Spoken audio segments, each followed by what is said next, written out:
It. So several. All right, sorry. Go ahead, Kate.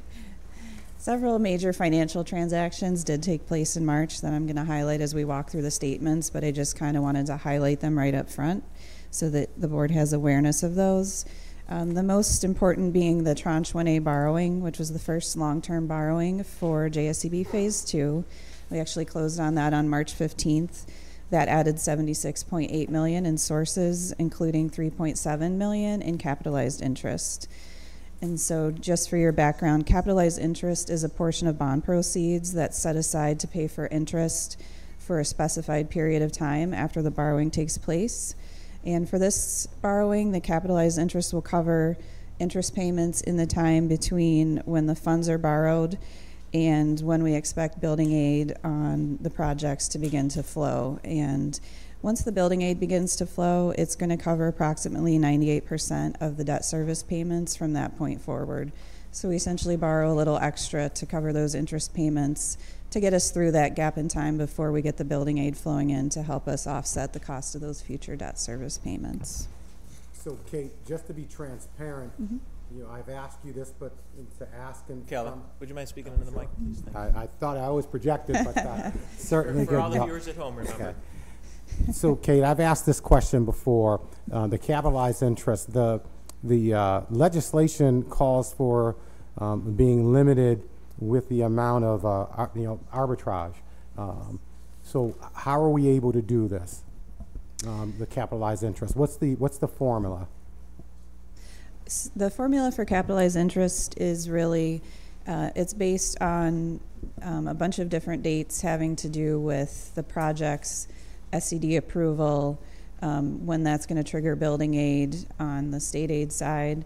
So we kind of take all those dates and timeline it out and determine when's the first interest payment that the district is going to have that building aid coming in to be able to help us offset the cost of that payment. So typically it ranges from 12 to 24 months. Let me ask you differently. Okay. Not in terms of formula. How much are we allowed to do as capitalized interest?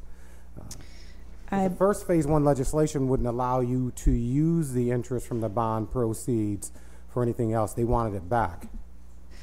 Correct. So once we have the proceeds in the bank, we are allowed to invest them for up to a certain amount of time. And those interest earnings on the bond proceeds that are sitting in the bank, once the projects are closed, then any excess proceeds get transferred to pay off future debt service, as well as any interest earnings that those proceeds accrued while they were in the bank. So those are restricted for future debt service. Capitalized interest is a little different in that we're borrowing a little bit extra specifically to help us make those initial interest payments. And, you know, we do have to be very careful when we're investing proceeds that we don't run afoul of those arbitrage restrictions. Essentially, the government doesn't want us to be making more money than we're paying in interest on the tax-exempt bonds that we're issuing. So. Thank you. Sure.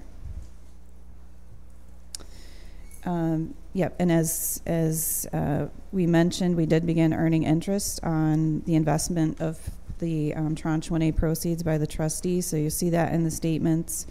We did complete a partial payoff of $7.9 million in short-term bond anticipation notes that had been borrowed to fund those initial startup and planning and design costs. And then finally, we did have a state aid intercept in March of funds that will be held by the trustee for the upcoming May and November debt service payments. So there was a lot going on in March, and I'll just briefly walk through what that looks like on the statements. Turning to page 5, the statement of net position summary. At the end of March, the JSCB fund had a total of $99.7 million of phase 1 and phase 2 cash, and also included in that asset total is capital assets of $152.3 million. So if you're comparing back to last month's statements, cash has increased by $76 million, and that's primarily due to the receipt of bond proceeds for the Tranche 1A borrowing, as well as funds that were intercepted in the March state aid intercept. total liabilities at the close of March of $202.7 million includes bonds payable. Now we have that for both Phase 1 and Phase 2 projects. Bond anticipation notes payable for Phase 2. And I just wanted to note two significant changes since last month. One being the bond anticipation note payable has decreased from $29.8 million to $21.9 million, and that's reflecting that partial payoff of $7.9 million in bands as part of the Tranche 1A closing. And then in terms of long-term liabilities, the bonds payable has increased from $83.5 to $150.8 million, and that does, again, reflect the Tranche 1A borrowing. So at the end of March, the unaudited total net position was $49.3 million. Moving on to the statement of sources and expenditures on page 6. So year to date, sources through March of $79.3 million, again reflects the receipt of the Tranche 1A bond proceeds of $73.1 million, and then that associated capitalized interest of $3.7 million, as well as the federal QSCB subsidy payment of $357,000, pass through New York State funding from the district for $2.2 million, and earnings on investments of $17,900. On the expense side, year-to-date expenditures through March are now totaling $8.2 million. That's an increase of $2.4 million over last month, and that's due to Phase 2 vendor payments that were made during March. Turning now to the cash flow statement on page 7.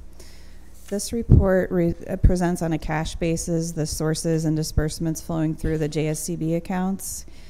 Actual figures are provided through March, and then we've got projections in there for April through June. And the sources and disbursements for March have been updated to reflect those actual figures related to the Tranche 1A borrowing, and they're in line with the projection that was presented to the board last month. One change to note is that the Tranche 1B borrowing has been reduced from $66 million to $43 million and shifted from May to June, and that's based on our current borrowing schedule and projections. And so now the cash flow statement projects that the JSCB will end the fiscal year with $122 million in cash, and that's primarily in the form of bond proceeds for the construction of the first 7 Phase 2 projects. Then lastly, turning to the revenue and expense inception to date report on page 8. These are incidental and construction costs that have been actually paid out by the JSCB to date, and they're presented by category for Phase 1 and Phase 2 projects. And just wanted to note for you that this report reflects only invoices that have been actually paid by the JSCB at the end of March, and it's not a budgetary projection of total expenditures for each category. It's just sort of where we are at this moment in time in terms of what we've paid to vendors.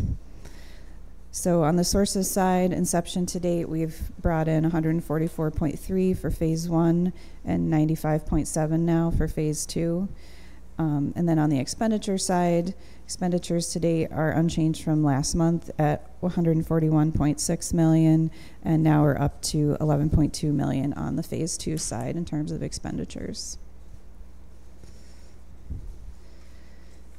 Kate, I do. So on this page, I actually do have some questions, and I appreciate the fact that it's not a budget. As I look at the Phase 1 projects and comparison for Phase 2, we had $17 million in Phase 1 from Excel grants. How much are we anticipating receiving for Phase 2, if anything? We are not anticipating to receive any Excel for Phase 2. That program has been fully expended, the funds we were allocated through that, and we do not anticipate that the state is going to re-up that particular program. What about NYSERDA? And if you don't have that information in front of you, maybe. No. Okay.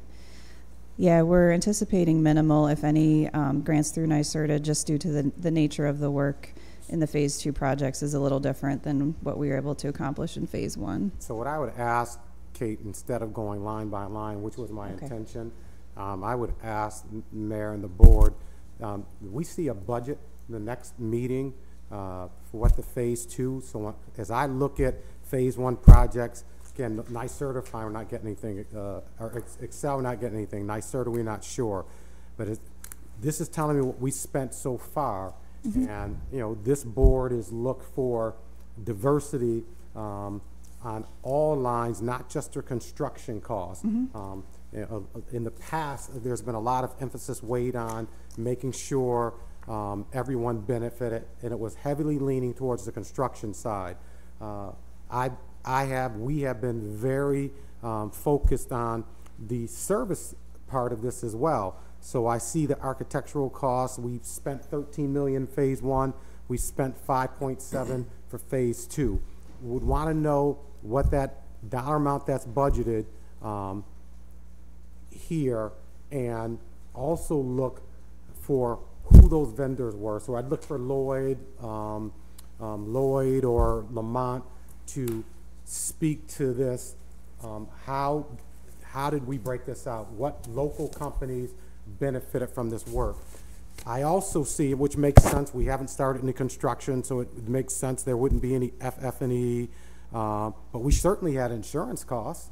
Wouldn't the director's insurance the D&O come out of this line? And we would have spent the money already on that.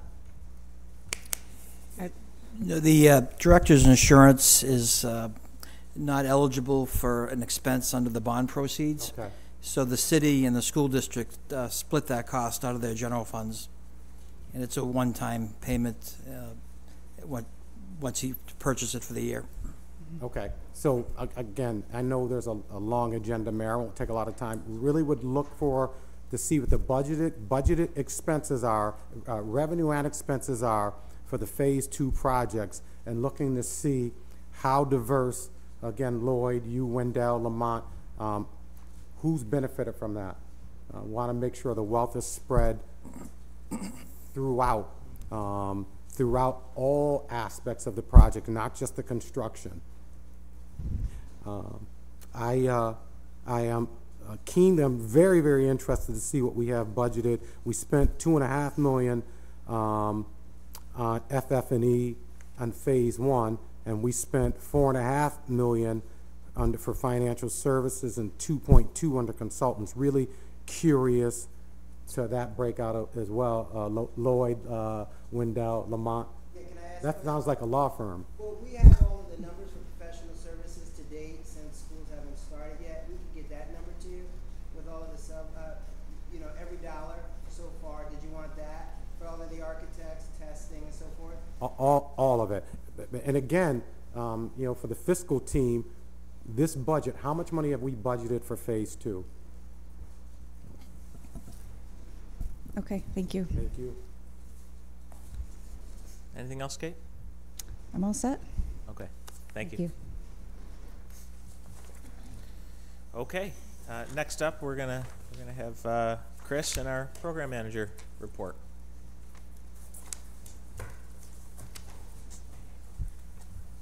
Morning, everybody. Morning. How are you? Great. Good. So we'll start on the regular update, just kind of highlight a few things on the large update that you have there. Procurement, just wanted to Joe touched on at the beginning.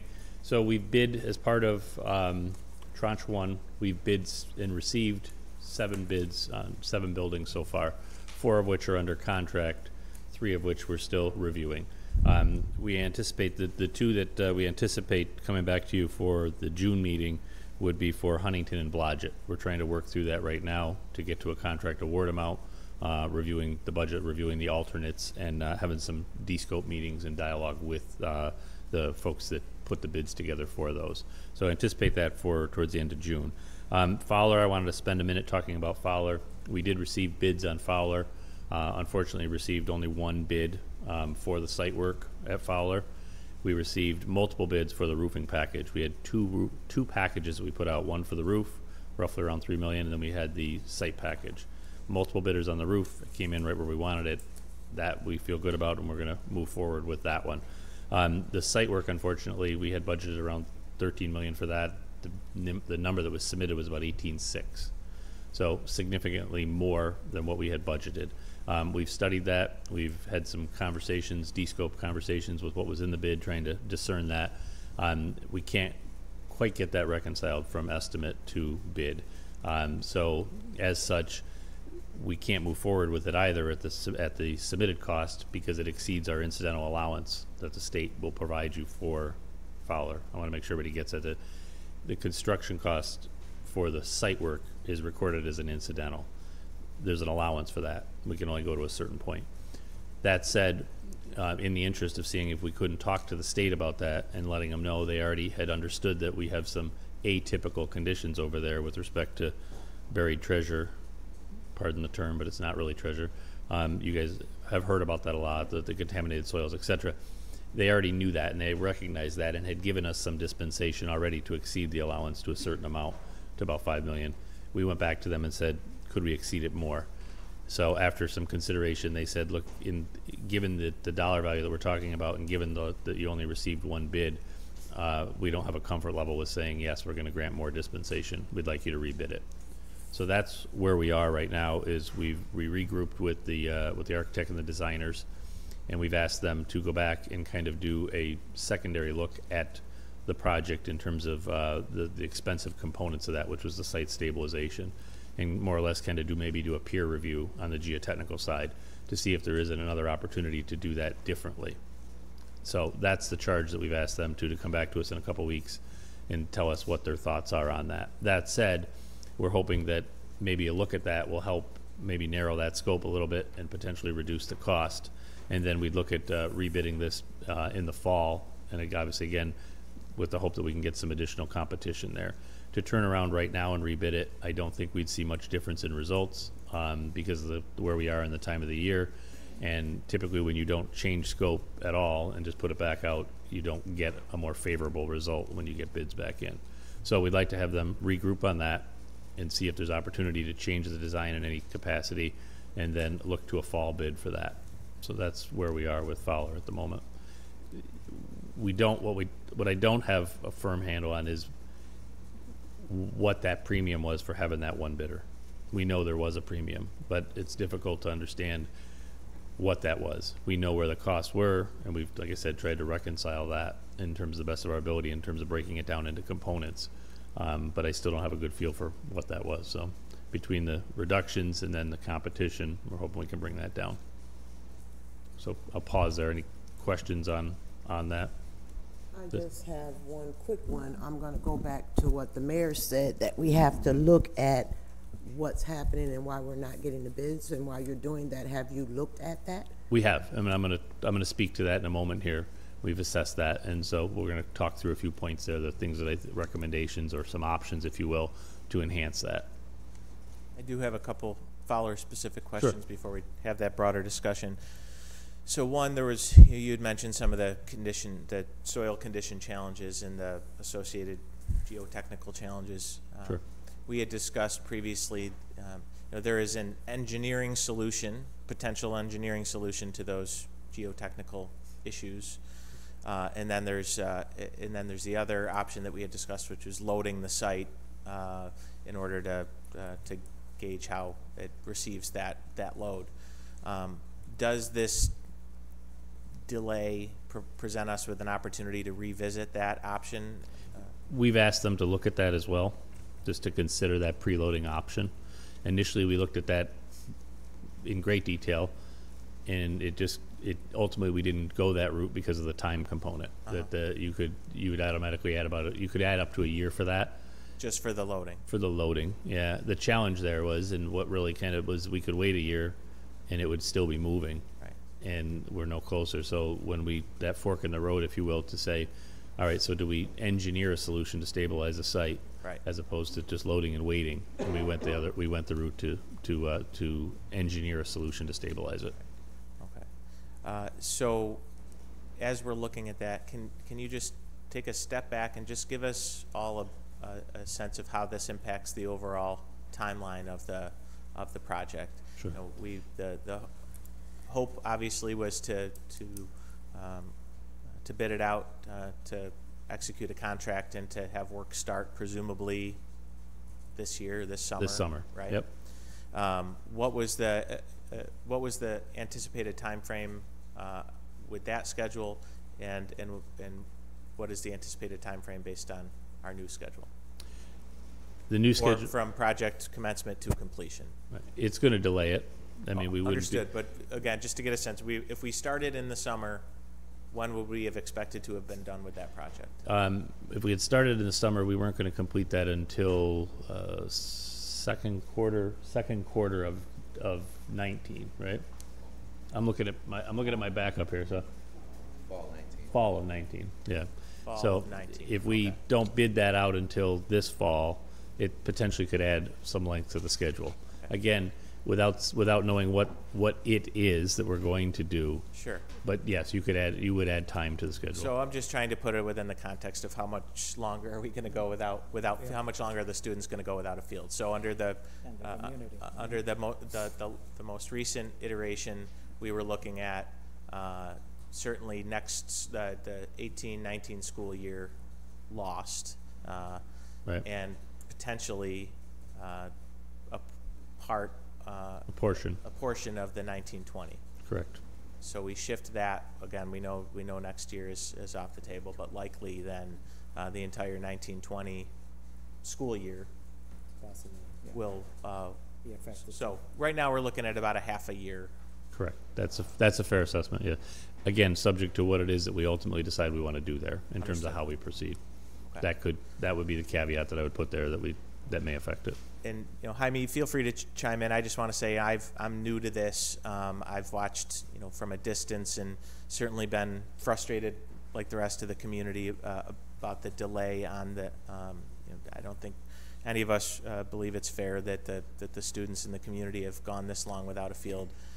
As anxious as we are to make that happen, I think it's our responsibility as board members to make sure that we're doing it in a responsible, fiscally prudent manner. And what it sounds like based on our review of the single bid is that if we were to proceed, number one, financially it doesn't appear to be an option, but secondarily it may not be the responsible way to go about it. So that's the balance we're trying to strike, but there's no doubt this is very frustrating to all involved. I would share that. Mayor, I agree with you. I mean, the kids, the neighborhood needs the facilities, but we also owe it to the taxpayers in the city, so we must do what is right for the kids and the taxpayers. Right. Sure. And I do understand, because I've been pushing for the field for the kids because they do deserve it. But I'm hearing what you're saying about the preloading. And I just have a question about the preloading. I want to know, how long is it going to stabilize it? Is it going to be 10 years, 20 years, 5 years before it's unstable again? That's inherently a tough question to answer, and I don't have a definitive. That's why we initially moved away from that, because you could load that, wait a year, and you're going to monitor it every monthly or whatever the interval is.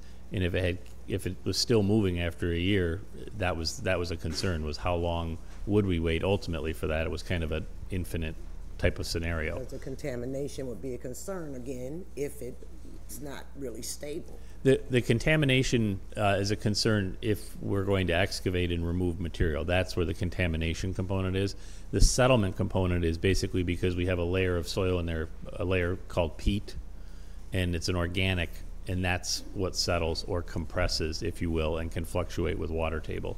So that was the settlement component of it. The contaminated soil on top of that, or with that, was another added challenge in terms of the removal. But again, we can quantify the removal of the contaminated soil, but it was that, and some of that peat that we're talking about is down 30 feet or greater, and we won't actually be excavating that. We looked at that as an option too, is could we excavate the bad material out, but you'd have to go so deep that, again, now you're way over excavating for what you would need to get to it.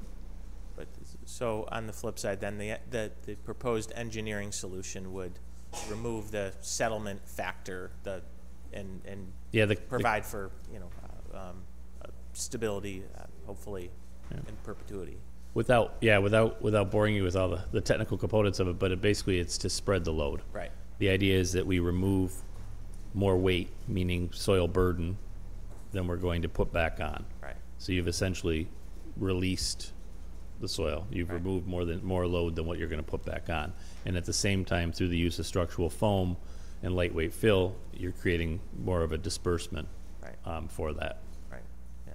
So again, we don't want to bore everybody with the details, but I think the other thing that the other point that needs to be made here for everyone is that, you know, we know, given the history of the site, the urban nature of the site, it's a challenging site. We know that. It's trying to compare it to a school building a field on a farm field. It's apples and oranges, so that's not appropriate. That being said, just because it's more challenging and just because it costs more doesn't mean that ultimately the end product shouldn't stand up to any end product elsewhere in the city or the suburbs. The point is, we're trying to get the best possible field, the best possible product for our kids, and I don't want that to be lost on people as well. We're trying to do it the right way, not just the most expedient way. Mayor, I had a couple of questions. Kristen, some of this we probably can't answer here. So you folks had an estimate, the contractor came in, you're way off on the numbers. You reviewed the scope of work. Are there things in there that we missed, they missed? Just that number is so large. Understood. I'm trying to wrap my head around how it could be such a multi-million dollar difference. The disparity between the two. Understood. And also, Chris, the second part of that along those lines, is it because it was only one vendor? Or actually it's three parts. Is it because it was one vendor? And the third part, the RFP, were there restrictions in the RFP that we couldn't look further out in this particular case for this vendor? In terms of sale or more, in terms of having more folks bid for this particular work? Two parts. Let me to your first piece with respect to the estimate. Of course, we've studied that. Our construction manager who put the initial estimate, Nate's here today, he studied that. I've studied it. We've talked to the contractor. We can't seem to we saw a little bit of difference between the estimate in terms of areas where we were lower than them or lower than what the bid number came in at. But by and large, we still can't seem to reconcile or close that gap to a significant amount of money. We don't understand where the disparity is between. I mean, we know the price of the bleachers and the price of the turf and the price of the track, and we know that we understand many components of that in great detail. We've built plenty of them. The piece we can't get to is we get to a certain point, and then there's still this gap. And with the low bid contractor, I mean, they're not obligated to reveal everything to us. You know what I mean? To some extent, it's they put the bid together, and they're not going to put everything down on the table and say, here's exactly how I got there. There still seems to be a bit of a gap there, and that's the piece that we feel there was a bit of a premium there as a single bidder. So I think, to the mayor's point earlier, from the fiscally responsible piece, we just didn't feel great about that number. So I mean, we're perfectly willing to say mistakes happen on estimates, but I don't see that level of a mistake on that estimate. I just don't. So, and as such, that's hard for me to stand here and say, let's spend that kind of money for that, when I know that comparable facilities that we've done throughout the state, both our firm, CNS's firm, and we understand the premium that we're paying for that site. We've categorized that. We know that we're still paying probably a $4 million, between $4 and $5 million premium to be on that site because of the contaminated soil, because of the stabilization, because of the relocation of the utilities. We understand that, and we've sounded that out. The piece we can't get to is here's a normal field without that. Here's the premium that we're going to pay for that field, and there's still this gap that exists. And so that's the piece that just, that said, combined with the fact that the state has said we're not comfortable expanding that dispensation for additional allowance or additional incidental allowance monies without feeling that we know that the price is fair. So it's unfortunate. I share the frustration, obviously, but I think we need to make sure that what we're going to do is going to be right and not something that we're going to be revisiting in 2 or 3 years. Okay. So is it an appropriate time to transition to the broader Sure. discussion? Or did you have others? Just a couple housekeeping ones. to keep you aware, the 1B financing, I think as Joe mentioned at the beginning, we've settled on the amount for that, and we anticipate funds coming back by around the 20th, which would set us up again for that meeting on the 28th for a couple more awards. So just that. In terms of design for the Tranche 2 projects, just being mindful, we go to the state over the course of July and August for the final approval for the construction documents for the Tranche 2 schools. So that's coming up. Just wanted to mention that one. I think that pretty much covers where we were. And then in terms of constraint or critical issues, we wanted to spend a little bit of time this morning talking about that competition component. And so we've looked at this as a team, engaged a lot of different entities and a lot of different folks, a lot of phone calls, a lot of conversations. And to simply state this, and not to overstate the obvious, but we need more people at the table. We need more competition. We need more folks at the table. And how we do that and how we get folks to that table is a multi-part. And I'm going to speak to 4 basic things that I see, and then what we can do about those things. So that said, the market is busy. I think everybody recognizes that. It's a great thing. You look around, there's a lot of work going on. We'll speak to what we can do with that market. We can't control the market, but there's things that we could do that would help. PLA, I think we're going to spend a minute talking about PLA a little bit. Again, PLA is here, we have it, but I think there's some things that we could do to help with that. The single prime format, I'm going to spend a couple minutes talking about that. And diversification plan requirements, we're going to talk a little bit about those. So that said, one thing I did want to speak to, there are some differences from phase 1 to phase 2 in terms of changes of what we've done from phase 1 to phase 2. We have changed some of the requirements that from phase 1 to phase 2. Speaking to, so I'll start with, in the first one we didn't have a separate PM. We didn't have the separate prime contracts. We had multiple part prime. We didn't have a residency requirement. We did have a PLA, but with this current PLA, we did improve that a little bit in terms of some of the provisions for participation. The supplier and vendors counted towards 100% counted towards the goals. In this phase, we've changed that a little bit to limit that to 50% as what it counts towards.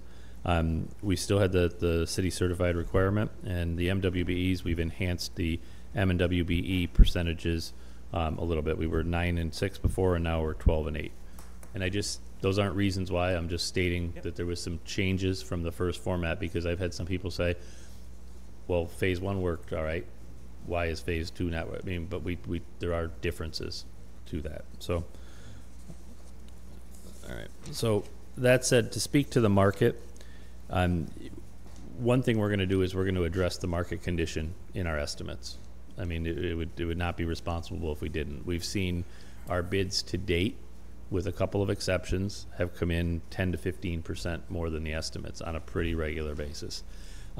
So we need to react to that, and we're doing that. We're going to put a factor in the estimates. We're also going to identify more work in terms of alternates than we have on previous projects.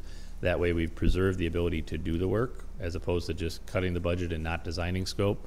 We're going to have alternates, but I want everyone to understand that with that comes that you don't take those alternates. Sometimes people see the alternates and say, well, it's just an alternate.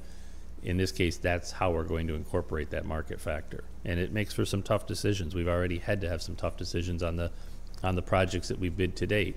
Things that we've had to eliminate. There are things that we couldn't take as an ad alternate, a playground, a slide, of this. Those are tough. And so, but not to do that or to ignore it is not responsible. So we need to factor it. I think the second piece to it is just operational excellence. I think we need to do everything in our power across the board with everybody to make timely decisions, make timely awards, answer questions, enhance our communication. I want folks involved in the job to be happy with the environment in which they're working, and that operational excellence exists, because that will spread.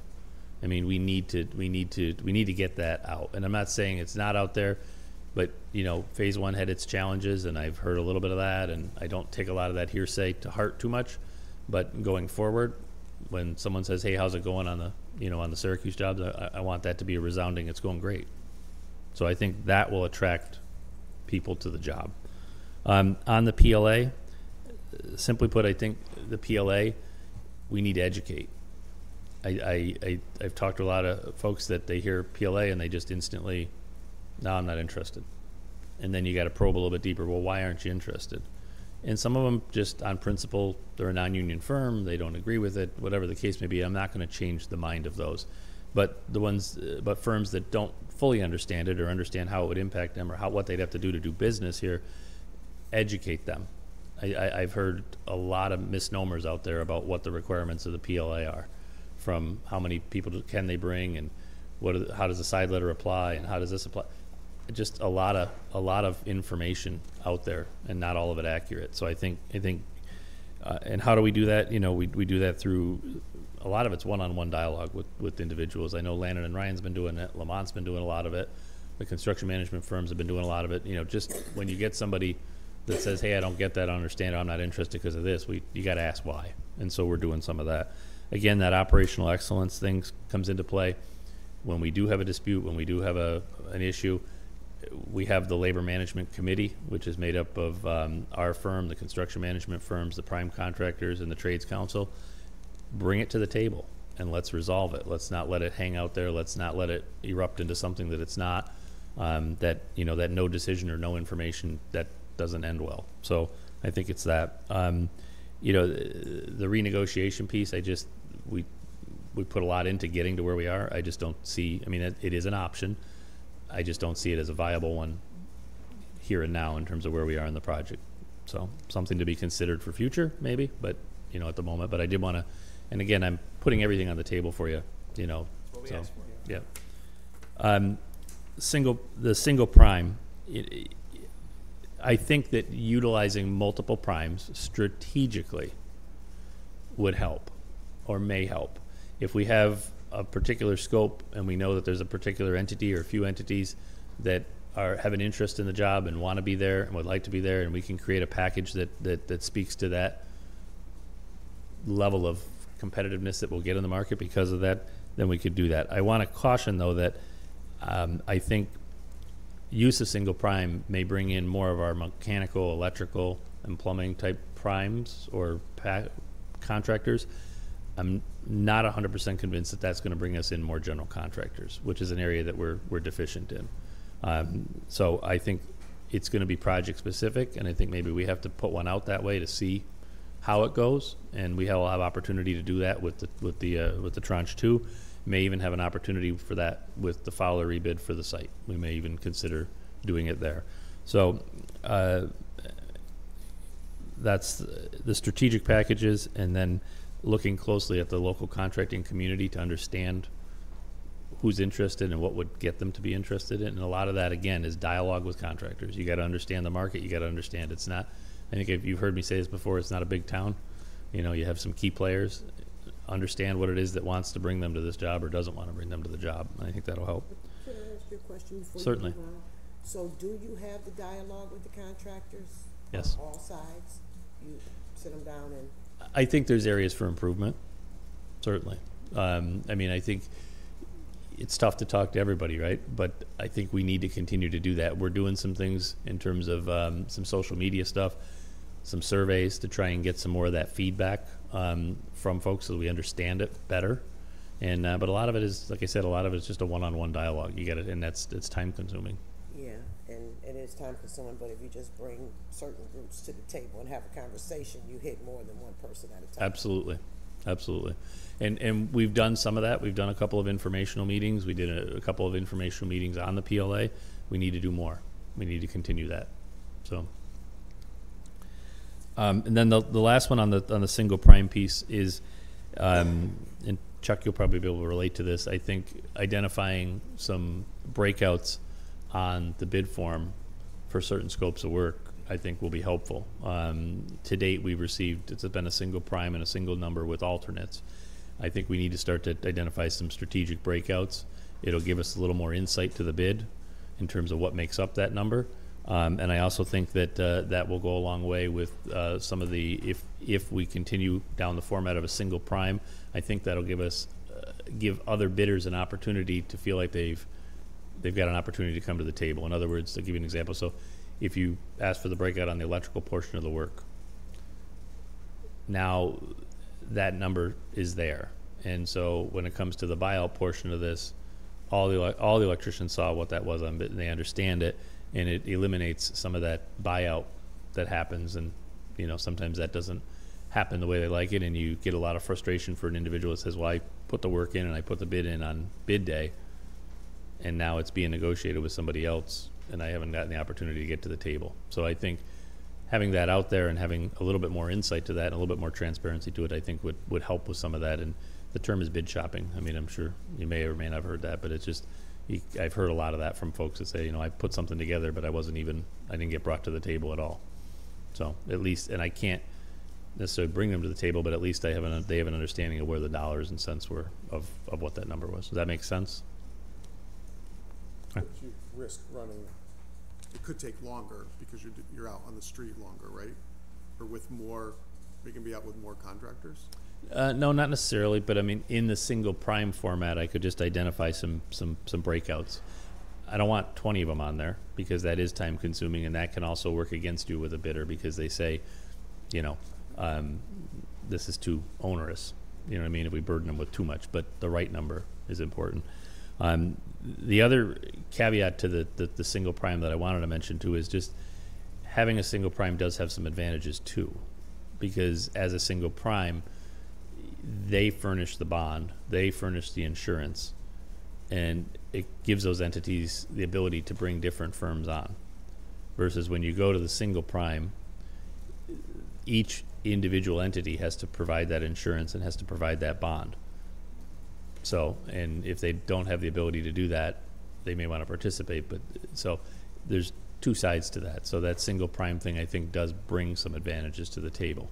And the initial advantage, the other advantage it brings is you have one entity to close out, and that was I know a reason why the JSCB staff was focused on that, because the challenges associated with closing phase one out, you were chasing 4 or 5 entities instead of chasing a single entity. So there's pluses and minuses to both. So, but I think we study the individual job and the individual scope, and then we make the decision. And you're in a position to make that decision and make those changes immediately. Mm-hmm. Next time we put a bid Yes. out, right? Okay. Yep. So, then the last point I had on it was the diversification plan requirements. It's a lot of the same here. We need more people at the table. We need more people bidding, and I think that's a key. We know that had a lot of conversations with Landon and Ryan and Lamont. We know there's more folks out there that can participate. We got to get them to the table. I don't think that the goals are. I think the goals are reasonable. I don't think the goals are unreasonable at all. Lower than what the state is requiring. Correct. Yeah. And so I don't think, I wouldn't advocate for changing those, but I just think it's educating on what the job is and what it takes, and how do you put the bid together, how do you get to the table, who do you talk to, what is the PLA, what does it mean to me. I think those are things that we need to do to get more entities to the table, because right now we're not getting the portion, the percentage of firms to the table that I'd like to get that up, and that equals competition. So going back to you saying the single prime, so wouldn't that lock other folks out being able to come in under to what you're talking about, bringing more people to the table?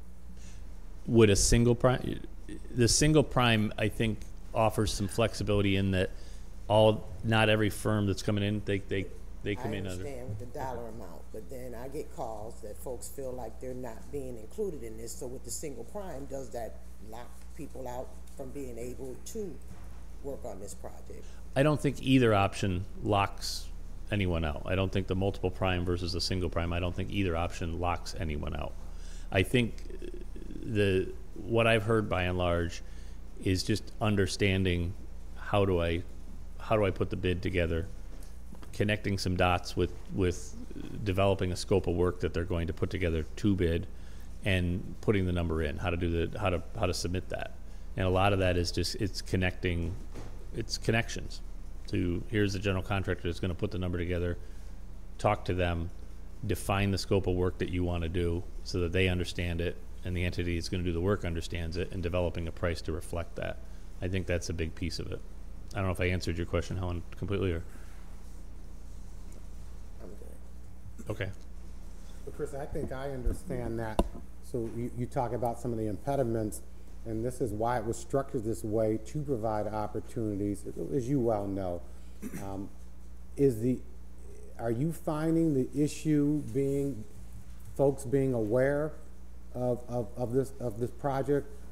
Is the issue not knowing how to accurately bid this so that they make their margins? What would be the same? Maybe this is a question for Lamont, Window, and Lloyd. So just like Helen, I'm talking to folks every single day who are looking for these projects, looking for the work. What I find, capital has been the issue. Yep. The startup capital cost. Sure, it's a challenge. And I actually think there's some issue. I think there's some ways to even remediate that. Yep. But that has been my experience. But just hearing some of the things that you said, that wasn't what I heard. I heard bidding, scope of work. The firms I'm talking to, they know they know what's going to take, and they know the requirements. They can meet all that. They have the certification, so on and so forth. It's the capital. But again, I didn't hear you say that. So it's the capital, and it's a disconnect, which is surprising to me because, again, with all the stuff that the city has done, some of the things that you've talked about, you've done, I'm surprised I didn't hear the capital aspect. So, am I missing something? And again, I'm looking at Lamont, Lloyd, and Wendell. Why don't you guys, whoever's going to speak, why don't you come up to the mic? That's one of the questions that we have in the survey that's gone out. And to get to Chris's point, is capital, and the survey asked some of those questions, that some of the challenges, whether it's estimating, capital, and things like that.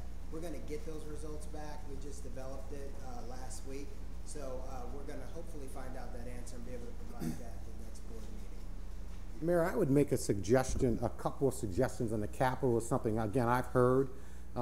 Two things. One would be the city take the initiative and ask for the banks to have a revolving loan fund specifically for this project. It could be administered by an organization like Home Headquarters. The checks, to ensure the banks are getting paid back, the checks are cut to the business and to the bank, to whatever the administrator is, to make sure that those folks are paid. Because I do know some of these contractors are capital constraint, would be one suggestion. The second suggestion would be having Home Headquarters play a role in providing the capital. That has been the biggest impediment that I'm aware of, has been capital. Some of the things that you mentioned, Chris, I haven't heard. These folks have been in business for decades. They know what they're doing. They just can't afford. They've got to pay their people every 2 weeks, every week, as you well know. And they can't wait 30, 60, 90 days to get paid. So that has been the issue that I've encountered. And again, I'm just surprised. I haven't heard that. Capital obviously is a factor, no question. I mean, some of the state agencies have employed that the 2 week pay. So it's every 2 weeks they're paying for that. That's been done, and it does help. But I have heard in some of the conversations I've had that understanding how to assemble that, to put the bid in and get it to the GC, and not necessarily how to put it, but how do I quantify what it is that I'm doing, and I'm clear about that to the person that I'm bidding to, that I'm gonna paint, I'm gonna carpet, I'm gonna this, and I'm gonna do it here, here, and here, because some of that is even, to speak to the capital piece, maybe they don't have the capacity to take on $500,000 worth of work, but I'd like to have $50,000 worth of work. I'd like to take a smaller piece. It's that dialogue to say, okay, I can take that, and and I can use that number to put it with, and then I'll have somebody that does the balance of it. But developing that package and that mutual understanding of what work am I putting a number to, and then a lot of it is the general contractor understanding that as well, because when bid day comes, if you've ever witnessed a bid, it's a pretty chaotic day, and numbers are coming in. So having that dialogue ahead of time so that they understand who's giving me the number for what allows that, in this case, the general contractor, to assemble that bid with a little bit more accuracy and understanding who that, as opposed to a number comes in 2 hours before, or a number comes in, you know, just before the bid, and well, what's in that number? Do you have this? Do you have that? It can lead to them then defaulting to a number that they've received from another entity that they know well and understand, and then maybe post-bid having a conversation. I'd rather get that on the front end so that people understand what they're bidding and where and why. So let me be more clear. The things that you described are, in my mind, are easily fixable. Those things are going to be fixed with the people in this room. The capital issue can't. And there I, again, respectfully, I actually said home headquarters. I would actually respectfully suggest Center State.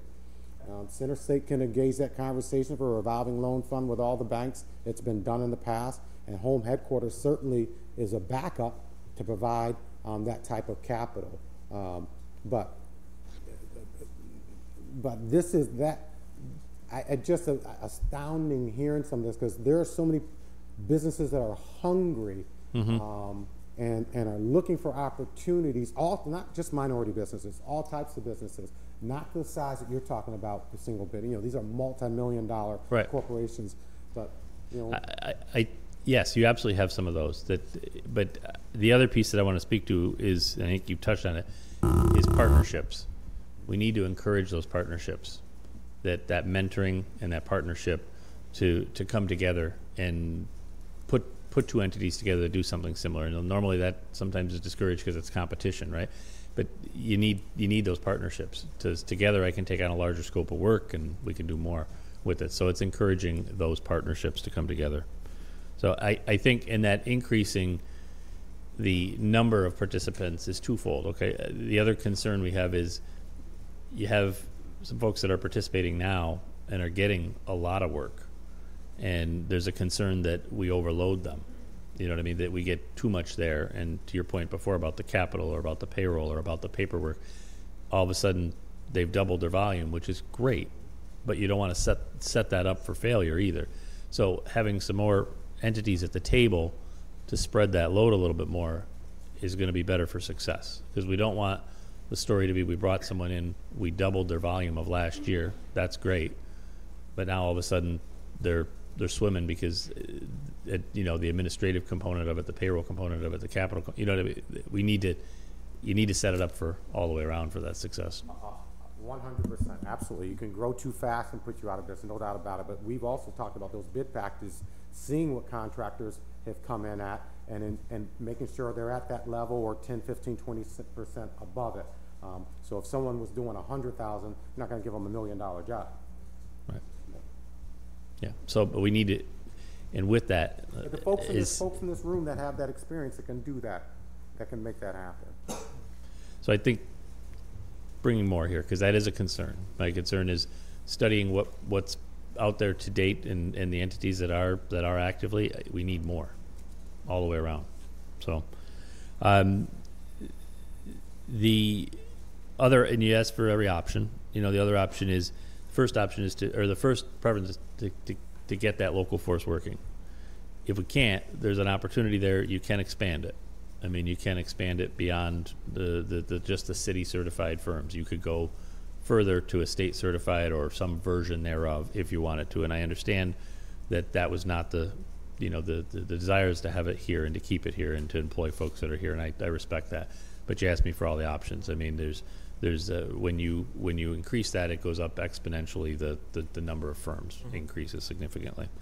The last piece underneath the plan requirements is the residency piece. Again, I know that's a near and dear, and that was an objective of this, but the residency piece, the 20% of the workforce, has been a concern I've heard from different entities from the beginning. So I'm not standing here telling you what to change it to. And again, all of these factors, any single one of these factors doesn't change this. It doesn't fix this. You've got to come, we've laid out 4 different points here. It's a combination thereof. It's not a single one of these that makes all the difference. So that's what I wanted to cover. I'm happy to entertain any questions to that end. Questions for Chris? Chris, does our own, we have multiple projects all running at the same time. Yep. It seems to me that, are we competing against ourselves in some ways? If you're telling me there's only so many there's only so many folks out in the environment, there's only so many bidders, sorry, are we competing against ourselves because of the schedule that we've put together? And I'm not trying to delay the project by any means, but It's an inherent challenge, no question. Schoolwork is that's a tough one. You've got 10 weeks in the summer. When I mean, you're fortunate in that we can swing people out of buildings, and we have some vacant buildings, but you have buildings that we don't have that ability or have that capacity to take folks and put them somewhere else. So inherently, you've got to do a lot of work. So yes, Chuck, the answer is: are we competing against ourselves in some respect? Yeah. What's the answer to that? I mean, we're already 4 years to go to keep it going. It's a challenge. So the market is not helping us. The other piece I wanted to say is that even a lot of the entities that I talk to that says, "Oh, I'm not interested in bidding that now." Flip that 6 months from now, the market is not what it was. They will be bidding. Mm-hmm. So that much I've learned over the years. They say no today. Doesn't mean it's no forever. So to answer your question, though, the answer is yes. I think to some extent. This speaks to that capital issue as well, because the larger the project and the more projects you're working on, the more capital you need. I think also, though, that some of the folks that have put numbers together have looked at that work sequence to their advantage.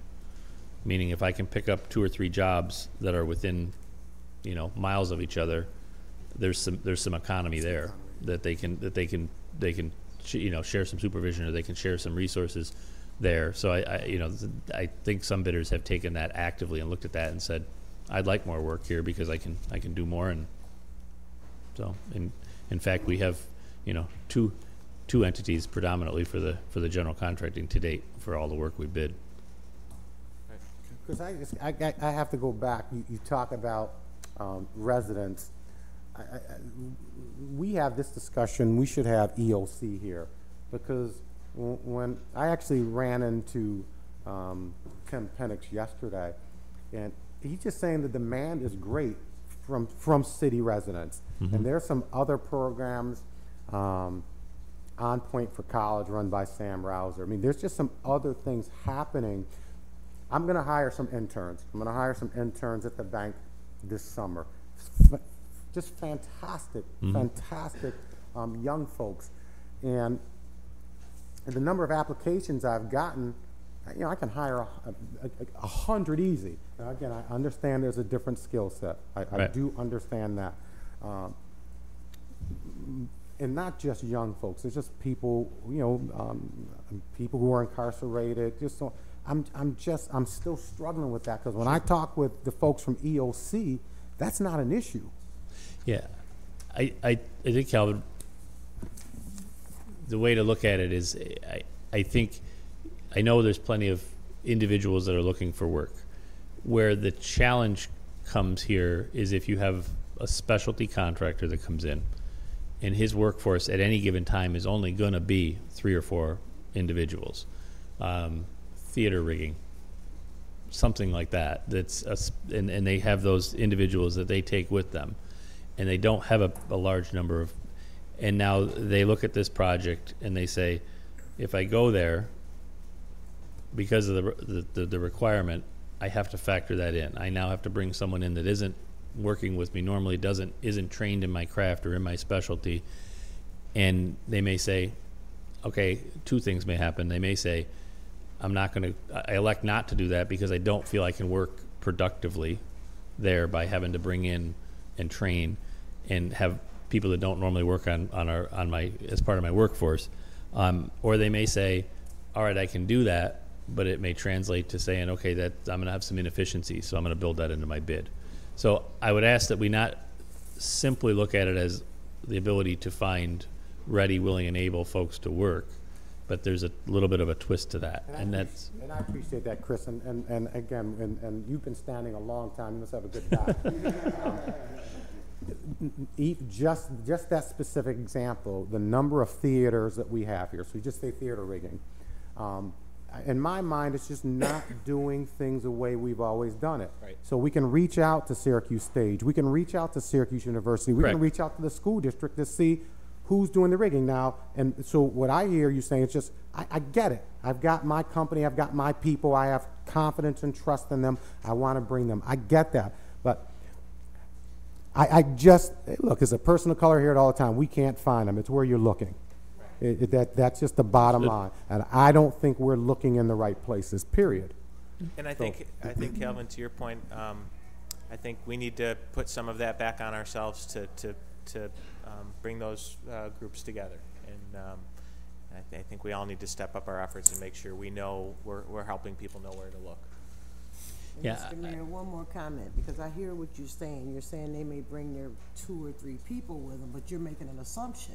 Because again, I'm going to go back to what Calvin said.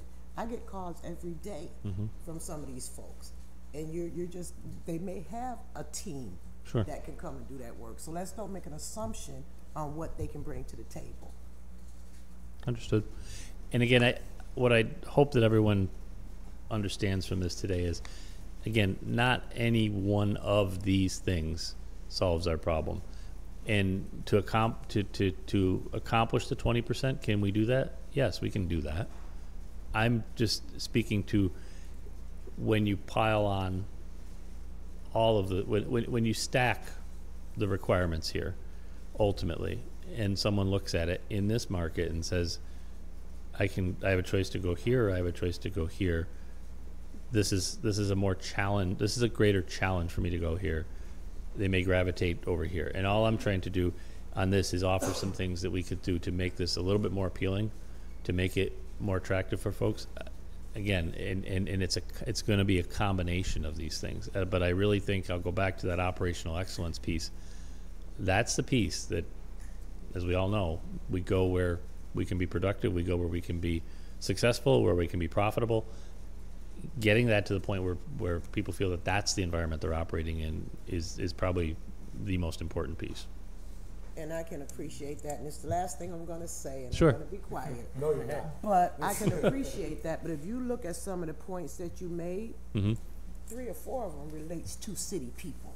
So if you look at that, the residency, the prime, you know, look at how that's all equating, and then let's take a look at that. Because it all comes right back to the city people. Yeah.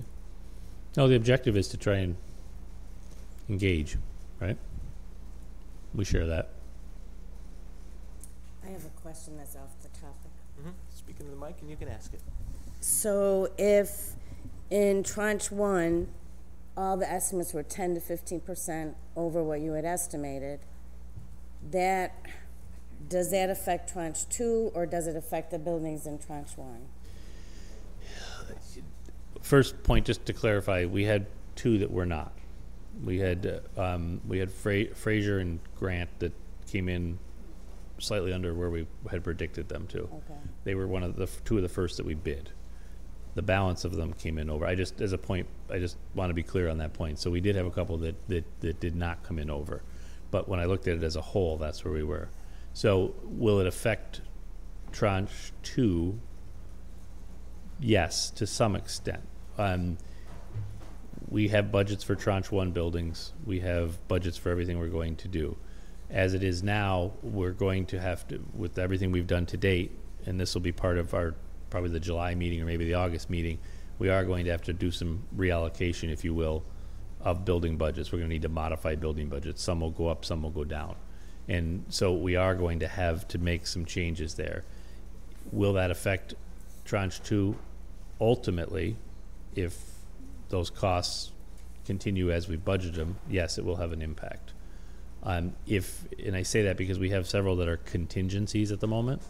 It's not realized cost, but like our construction contingency and our incidental contingency, if those costs escalate, we need to have a place to go to recover from that. So we have those incidentals currently. If we don't spend all of that, that obviously translates to the ability to continue and to apply to tranche 2. So I want to make sure I answered the question, Pat. The answer is potentially yes. I mean, we've seen already an impact within tranche 1 that we can reconcile within tranche one. We've all talked about the use of Shea. We've done that already, where we've taken some money out of Shea to apply it to other buildings. We'll have to, again, in that July or August meeting, reconcile all the building budgets. Does that answer your question? I know maybe it was. Chris, it did affect buildings because we did have to deduct alternates and take some work out. Yes. So, yes. Right, in tranche one. Yes. Correct. And we'll be reviewing those changes in July or August? The changes in terms of what was included or not included. When will we know the scope of work that's been changed in the buildings? We could do that in detail to speak to the alternates accepted or not accepted. When will you do that? We could do it in July. We could do it in the July meeting and speak to that. Or June. Either one. Or June. And will there be choices? Will the board be given choices? We have this choice of not doing this or this choice of not doing that. Well, did the school district have input on which choices they would prefer? Yeah. Okay.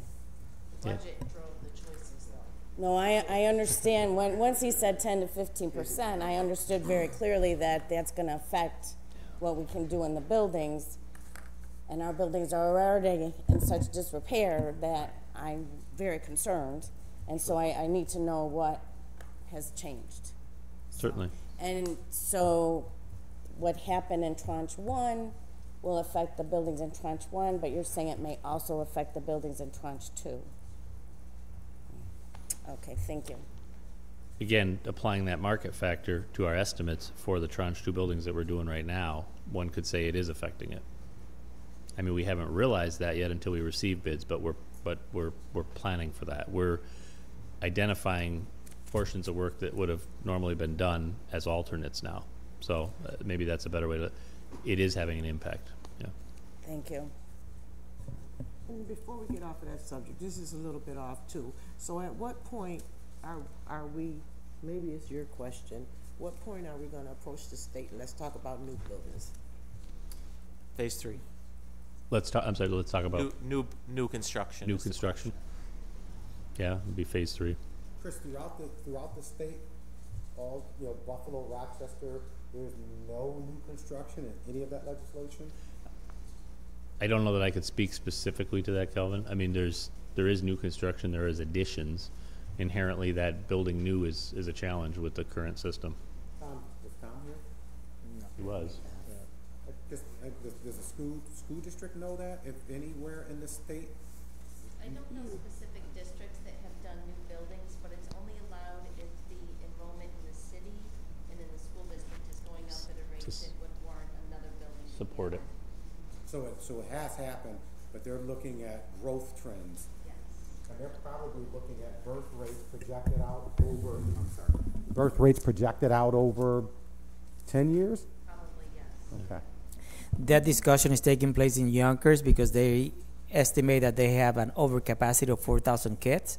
So they're looking at new buildings for Yonkers, but they don't have a board yet, and they have the legislation approved for a year and a half. So they don't look at the decline? They don't look that we're declining and we don't need to keep our kids in these big prison buildings? If we have capacity in our buildings, in the entire district, the state will not approve that. The other, not to get into too much detail, the other inherent challenge that is the way they calculate the aid. That fundamentally, the way the system is set up, it's favors the reconstruction over new construction, just because of what they will provide aid on in terms of the spaces, which has been an inherent challenge for quite some time. And again, that was information that was shared with us before, but during phase 3, we should be able to try to get a different legislation so we can get that language included. That's the goal. Good goal. Okay. Thank you. Anything else you'd like to share, Chris? No, I think we covered a lot. I think we covered a lot of ground. I appreciate everybody's input, and I appreciate. Thank you. We asked you to do exactly what you did, and you did it well. So we appreciate that, and it'll help us to make more informed decisions. So Super. all right. Thank you. To be continued. Mayor, Okay. Mayor, just to follow up on something Chris mentioned that I may have forgotten, we are scheduled for the next bond closing around June 20th, Great. Series B. Good. Thank you. Okay, so we do have some resolutions here. Joe, you want to walk us through them? Yes. Resolution number 32 would be the monthly payment to Landon and Ryan for their services. So moved. Second. Any further discussion? All in favor? Aye. Opposed? Carried. Resolution number 33 would be the monthly payment to Turner Construction for their PM services. So, second. Any further discussion? All in favor? Aye. Opposed? Carried. Resolution number 34 would be the payment to the various contractors working on the Tranche 1 projects, which are identified on Appendix A. So move. Second. Any further discussion? All in favor? Aye. Opposed? Carried. And finally, resolution number 35 would be the payment for the various Tranche 2 contractors as set forth in Appendix A. So moved. Second. Any further discussion? All in favor? Aye. Opposed? Carried. Any further business to come before the board? Yes, sir. I think we're supposed to address one of them. Respond to your comments. Please do. Good morning. Morning. This Wendell Gray from Land and Rand Enterprise. Just want to make some kind of look at the numbers. But before I go over the numbers, I do want to address one of the things that we are addressing as far as capital. We have been talking to Raphael Sarmentiros out of the governor's office. He's the Vice President Economic Revitalization, Community Economic Development. He's actually on a program called the Bridge to Success Program. It's very successful in New York City, and from the governor's office, he said he wants to go upstate. And he has requested that when we do outreaches, that he wants to be a part of that. So he brings money, and also how can you refuse this coming out of the governor's office. So what that program does, you can actually, I'm a part of that program, you can actually give an invoice for 2 weeks, and then they actually can, I think it's 48 hours, they actually can turn you around a check. And they charge nominal interest. So that's probably another one, Calvin, you got that. Absolutely. So, and I'm familiar, there are businesses here in the city that's taken advantage of that. Right. And it's a fantastic program and meets the needs of some businesses.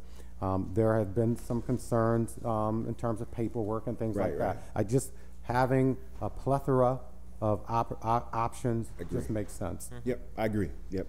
Yeah, I ran through the paperwork of that one. All right. Just wanted to talk about the JSCB Phase 2 MWB participation data. This is amount in our compliance system to date. These are the approved construction utilizations on the 4 schools. These are the approved ones. And I'm going to talk about non-professional services first, just to let you get an idea of what's going on in terms of the raw numbers as far as the goals. As far as the total 4 schools utilization, the general contractors at this time had $55,838,100 worth of contract values. The MWB participation was $6,962,680.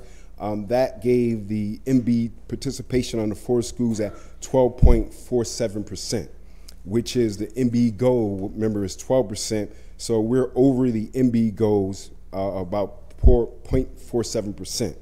As far as the women participation, the businesses, women business, they got $8,428,101 of that work for the 4 schools. Their actually raw goals is they actually receive 15.09% of the work. And remember, the women-owned business goes 8%, and so we almost doubled as far as the women participation as far as businesses. Can I just make a comment? What you're looking at is actual utilization. This is what's been awarded. Okay. That's not in our system yet because we don't have backup documentation. So you're looking at today. Wendell's talking about contractual. Got it. Thank you. Yeah, I'm sorry. I couldn't find it. And I apologize. We were going to put up the PowerPoint, but there's no place to put it here. Okay, so I apologize. So, but that's the date. Just real quick, once again, the MBW participation, 12.47. The women business participation to date is 15.9, all of them exceeding the goals. We also have, for the total of day automation, remember day automation is doing the HVAC controls. Their GC contracts was over $2 million, $2,047,000. The MB participation of that, the actual dollars was 244,967. So the MBEs received 12% of that contract, which matched the MWB goals. Also, the women had $637,595. They received 31.23% of that day automations contract, and remember the goals were 8%, so we were way over that. As far as totals testing, we had testing contracts. The GC on that one had a contract of 804,686. For MB participation, we could not find, or he could not find, no MWBE, so we have to try to go out and find more MBE firms on the testing, so they asked for a waiver on that. But we work with them as far as the WB participation. The women businesses received over $509,566. $1,000. Their participation was 63.32% of that total testing, and our goal was only 8%. So if you take all three of these, the 4 schools, the day automation, and the total testing, the project goals for all those amounts was over $56,684,000. The MWB participation for that, all the minority business, they received $7,202,665,000. They had 12.28% of the MB participation, which was overall for all 4 projects to this date, 0.28% over the MBE goals. The women actually did $9,575,262. So their percentage of that, the whole total was 16.32%. So the women basically doubled their participation. So those are the great goals on there. And also I want to talk about, to give you some of the breakdown. The MWB construction contracts were awarded so far. We had 90 different scopes of work. Wendell, what page are you on? Oh, no, I'm sorry. You're not on that. This is just my PowerPoint. I apologize. We can give you a copy of this also. We thought we was going to put on the board. So the MWB construction contracts so far, we united 90 different scopes of work with 33 different firms equaling $16,707,928 from the 137 city certified firms in the construction trades. All right. And then in the breakdown of this, of those firms, we had 56 MWB firms have expressed interest in the JSCB Phase 2 project. So it's 56 of them. Out of that 56, 24% were working on the project. Out of that 56, 41 have expressed interest in the project. And the number of MWB firms attended the pre-bid meetings and received contracts, we have 14 of them. The number of MB firms that didn't even attend our pre-bid meetings but received contracts were 19. And then we had a number of MB firms that attended the pre-bid meetings and didn't receive contracts. It was about 23 of them. So we had 23 firms that didn't even get it. They were actively involved, but they still didn't win. The other guys beat them out. In terms of professional services utilization through March 2018, these are the professional services. The minority businesses received 22.85% of the contracts from the professional services. And remember, our goal is 12%. The women businesses received 11.22, once again, 8%. So they, both of those numbers on a professional service with businesses, all of them exceeded.